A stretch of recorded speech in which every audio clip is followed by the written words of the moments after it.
নিয়তির কি পরিহাস, নিয়তির কি পরিহাস। বুদ্ধদেব বাবুর সততার সুযোগ নিয়ে আমি 26 দিন অনুষ্ঠান করছি, কেউ কিছু বলবে না। আমি নন্দীগ্রামে পুলিশের জুতো পরে গুলি করছি, কেউ কিছু বলবে না। জনগণ ভোট দিয়েছিল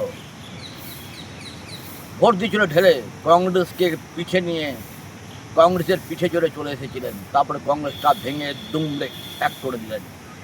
কিছু সুবিধাভোগী কংগ্রেস, সুবিধাভোগী সিপিএম আপনাদের দলে, তিনি টিএমসিতে ফের এলো।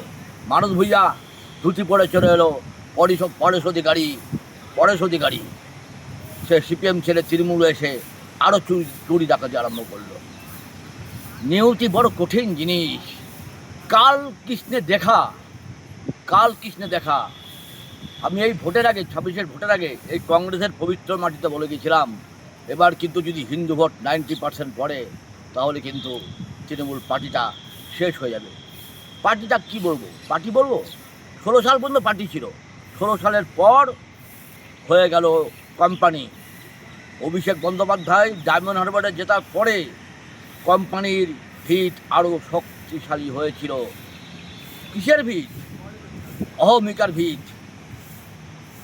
ভিত কখনো থাকে না। ধ্বংসপ্রাপ্ত হলো কোম্পানি, সমুদ্রে তলিয়ে গেল। এখন যে 80 জন বিধায়ক আছে, তারা কি করবে? তারা কি কংগ্রেসে আসবে? তাদের মধ্যে যারা সৎ, তারা টিএমসিতে, বিজেপিতে যাবে না মনে হয়। কেন যাবে না? ওরা কংগ্রেসে ফিরবে বা সিপিএমে যাবে। আর কিছু শিয়ানাবাদী গিরগিটি আছে, রং পাল্টায়, পরমগতের মতন, ওর মতন। তারা বলবে না, খুব ভালো দল, বিজেপি খুব ভালো, শুভেন্দু অধিকারী আজকে মুখ্যমন্ত্রী হয়েছে বলে আজকে আমার গর্ব হচ্ছে। এসবকে যেন বিজেপি কখনোই না নেয়। বিজেপির উচিত, বিজেপির কিন্তু সংগঠন অতটা নেই, সংগঠন ছাড়া ভিত মজবুত হতে পারে না। আজকে ওয়েস্ট বেঙ্গলের আনাচে কোনাচে ভালো মানুষ, শিক্ষক, অধ্যাপক, সামাজিক কর্মী, ইঞ্জিনিয়ার, ডাক্তার, যারা সমাজের পরিকাঠামো নির্মাণ করে, তাদের আপনারা দলে দলে যোগদান করার সুযোগ করে দিন।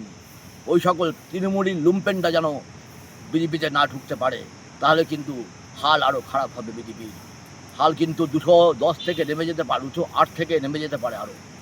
সেক্ষেত্রে সিপিএম কংগ্রেস আবার মাথা তুলে দাঁড়াতে পারে।